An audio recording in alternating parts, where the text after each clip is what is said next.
नमस्ते। आज हम अमेरिका चीन व्यापार युद्ध पर आपकी भेजी स्क्रिप्ट का विश्लेषण कर रहे हैं।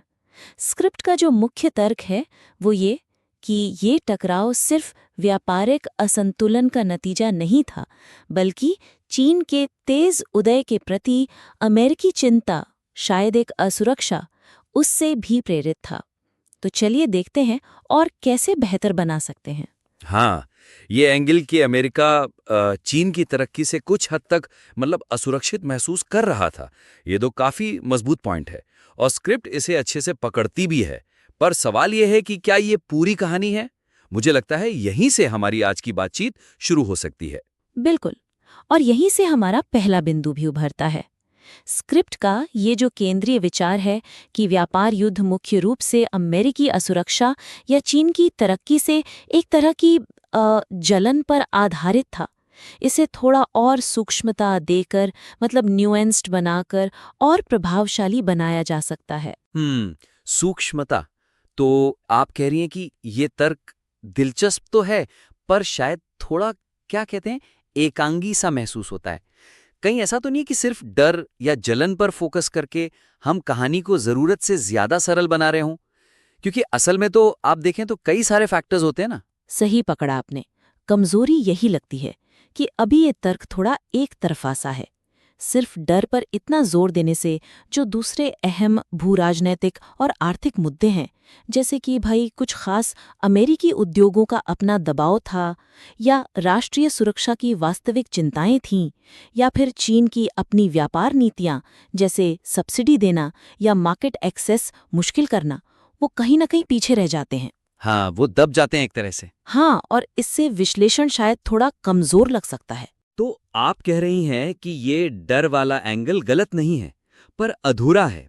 इसे बाकी पजल के जो टुकड़े हैं उनके साथ जोड़ने की जरूरत है। तो सुझाव क्या होगा इसके लिए?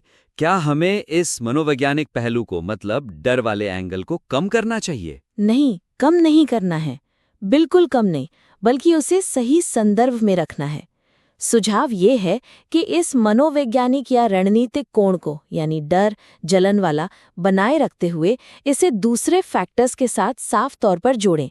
दिखाएं कि ये डर कैसे दूसरे ठोस मुद्दों, जैसे बौद्धिक संपदा की चोरी की बढ़ती शिकायतें थीं, अमेरिकी कंपनियों के लिए चीन के बाजार तक समान पहुंच की मांगें उठ रही थीं, या फिर घरेलू राजनीतिक दबाव भी था, इन सबके साथ मिलकर ये कैसे काम कर रहा था। अच्छा। इससे तर्क ज्यादा संतुलित और विश्वसनीय लगेगा, सिर्फ एक भावना पर आधारित नहीं लगेगा। ठीक है, मतलब डर को हवा में तैरती हुई चीज की तरह नहीं दिखाना है, बल्कि जमीनी हकीकत से जुड़ा हुआ दिखाना है। जैसे हम कह सकते हैं कि हाँ, चीन का टेक्नोलॉजी और अर्थव्यवस्था में तेजी से आगे बढ़ना अमेरिका के लिए बेशक एक चिंता का विषय था, और ये चिंता तब और ठोस हो गई जब सिलिकॉन वैली और मैन्युफैक्चरिंग सेक्टर से आवाजें उठीं कि भाई हमारी टेक्नोलॉजी कॉपी हो रही है, या हमें चीन में बराबरी का खेलने का मैदान नहीं मिल रहा। इस तरह डर और आर्थिक हित साथ साथ चलते हुए दिखते हैं। बिल्कुल सही। या जैसे हुआवे प्रतिबंध का उदाहरण लें, स्क्रिप्ट शायद उसे सिर्फ तकनीकी डर के तौर पर दिखाती है ना? हाँ, ज्यादातर वही फोकस रहता है। लेकिन इसे ऐसे पेश किया जा सकता है कि ये सिर्फ 5G में पीछे रह जाने का डर नहीं था, ये एक बड़ी लड़ाई का हिस्सा था कि भाई भविष्य के टेक्नोलॉजी स्टैंडर्ड्स कौन तय करेगा, है ना? क्या दुनिया का जो अहम डिजिटल इंफ्रास्ट्रक्चर है वो ऐसी कंपनियों के हाथ में होगा जिन पर किसी दूसरी सरकार का नियंत्रण हो सकता है? तो इसे इस व्यापक राष्ट्रीय सुरक्षा और वैश्विक प्रभाव की लड़ाई से जोड़ना होगा। हाँ, ये बात ज्यादा वजनदार लगती है। मतलब डर था, माना, लेकिन वो अकेला प्लेयर नहीं था मैदान में, उसके साथ कई और ठोस वजहें भी थी। ठीक है, तो ये पहला पॉइंट हुआ।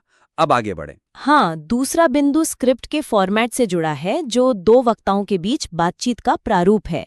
ये तरीका जानकारी देने के लिए काफी आकर्षक हो सकता है, लेकिन यहाँ स्क्रिप्ट में जो वर्तमान संवाद है वो ज्यादातर एक ही दृष्टिकोण को या तो दोहराता है या मजबूत करता नजर आता है। अच्छा, आप कह रही हैं कि बातचीत तो हो रही है, पर वो असली बहस जैसी नहीं लग रही। मैंने भी नोटिस किया कि दोनों आवाजें ज्यादातर सहमत होती हुई ही सुनाई देती हैं।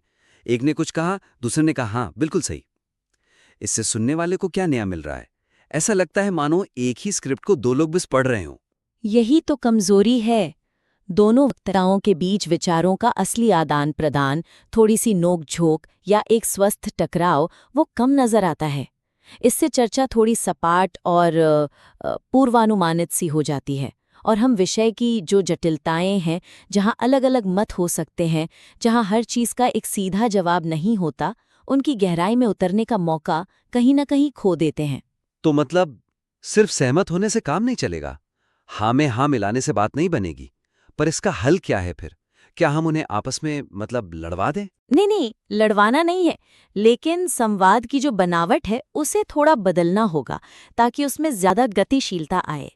सुझाव ये है कि एक वक्ता शायद मुख्य तर्क पेश करे, मान लीजिए डर वाला एंगल, लेकिन दूसरा सिर्फ हाँ जी सही कहा कहने की बजाय सवाल उठाए या उस तर्क को चुनौती दे या कोई वैकल्पिक स्पष्टीकरण सामने रखे।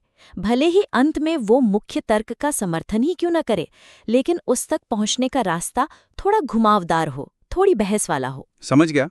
मतलब डायलॉग में थोड़ी स्पार्क लानी है।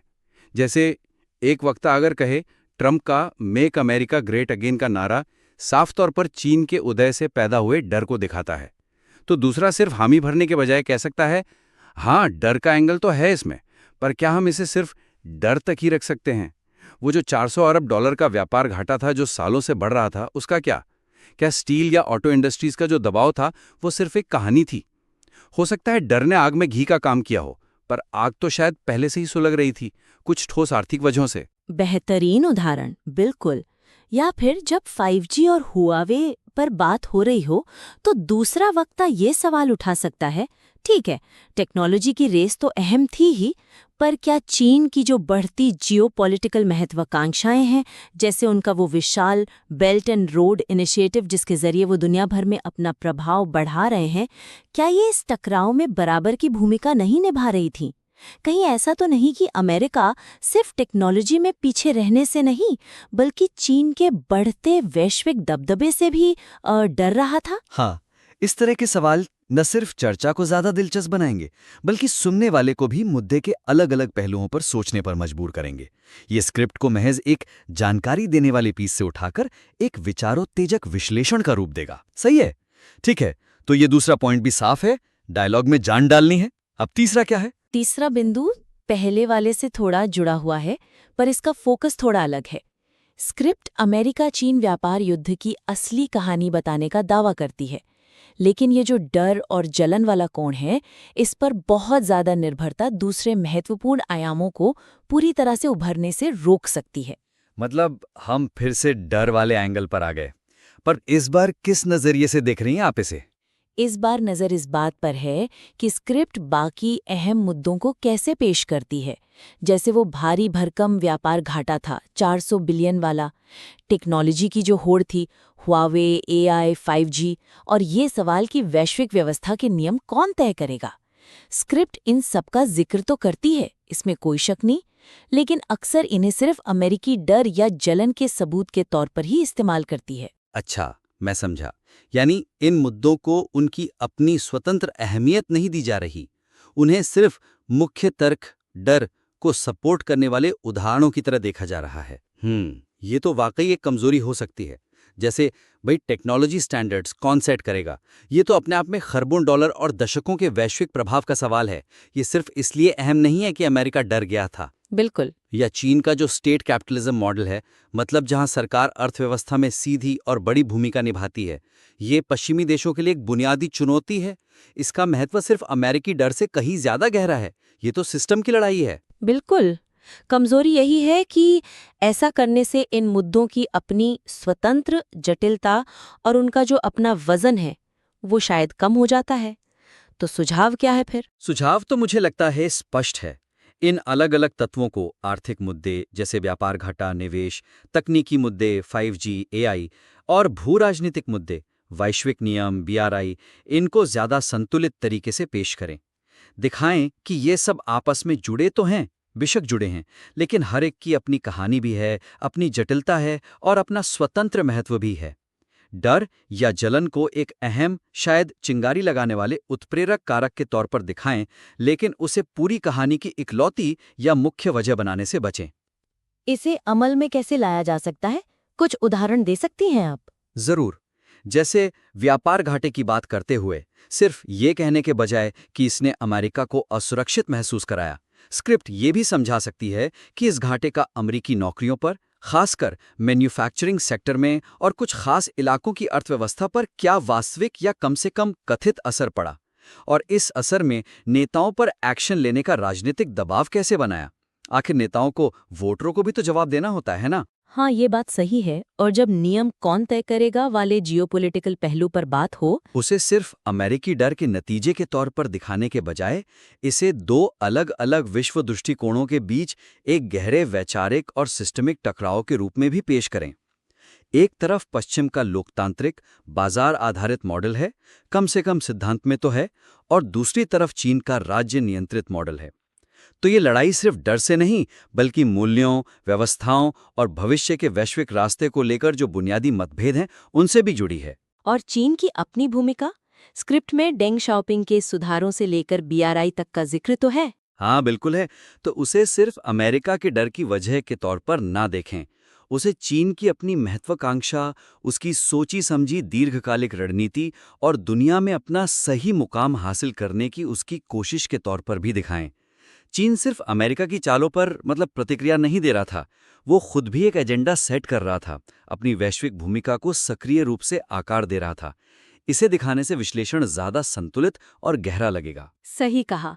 इससे ये साफ होगा कि ये टकराव कई परतों वाला था, जिसमें दोनों तरफ की अपनी अपनी जटिल प्रेरणाएं थीं, रणनीतियां थीं और चिंताएं शामिल थीं। डर बेशक एक बड़ा हिस्सा था, पर वो पूरी तस्वीर नहीं थी। बिल्कुल। तो ये 3 मुख्य बिंदु हैं जिन पर काम करके स्क्रिप्ट को मेरे ख्याल से और बेहतर बनाया जा सकता है। हाँ, तो संक्षेप में एक बार दोहरा लेते हैं, इस विश्लेषण के मुख्य सुझाव क्या थे।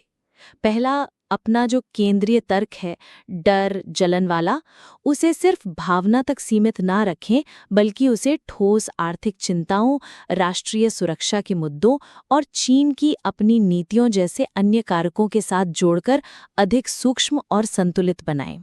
दूसरा, जो 2 वक्ताओं का संवाद है, उसमें जान डालें। उसे सिर्फ सहमति जताने वाला न बनाकर उसमें विचारों का स्वस्थ टकराव लाएं, सवाल जवाब हों, अलग-अलग दृष्टिकोण सामने आएं, ताकि चर्चा ज़्यादा गतिशील और गहरी लगे, सुनने वाले को लगे कि वो एक असली जीवंत बहस सुन रहा है। और तीसरा, व्यापार, तकनीक और भू राजनीति जैसे जो विभिन्न आयाम हैं, उनको उनके स्वतंत्र महत्व और जटिलता के साथ पेश करें। उन्हें सिर्फ मुख्य डर वाले तर्क को साबित करने के लिए इस्तेमाल ना करें, बल्कि उनकी अपनी कहानी को भी उभरने का मौका दें। बिल्कुल। तो संक्षेप में कहें तो आप इन चीजों पर ध्यान दे सकते हैं। डर वाले कोण को व्यापक आर्थिक और राजनीतिक संदर्भ में रखें, दिखाएं कि ये जमीनी मुद्दों से कैसे जुड़ा हुआ था। वक्ताओं की भूमिकाओं को थोड़ा बदलें ताकि एक सवाल पूछने वाला या चुनौती देने वाला तत्व चर्चा में आए, जिससे संवाद ज्यादा नेचुरल और दिलचस्प बने। व्यापार घाटा, तकनीकी प्रतिस्पर्धा जैसे मुद्दों की अपनी जो जटिलताएं हैं, उन्हें गहराई से दिखाएं, उनके स्वतंत्र महत्व को मानते हुए। हमें उम्मीद है कि ये प्रतिक्रिया आपके काम को और निखारने में मददगार साबित होगी। आपकी स्क्रिप्ट में पहले से ही एक मजबूत नज़रिए की झलक है, और इन सुझावों पर काम करके ये यकीनन और भी प्रभावशाली बन सकती है। अगर आप इस स्क्रिप्ट को इन सुझावों के आधार पर संशोधित करते हैं, तो उसे दोबारा ज़रूर भेजिएगा। हमें उस पर आगे बात करने में खुशी होगी।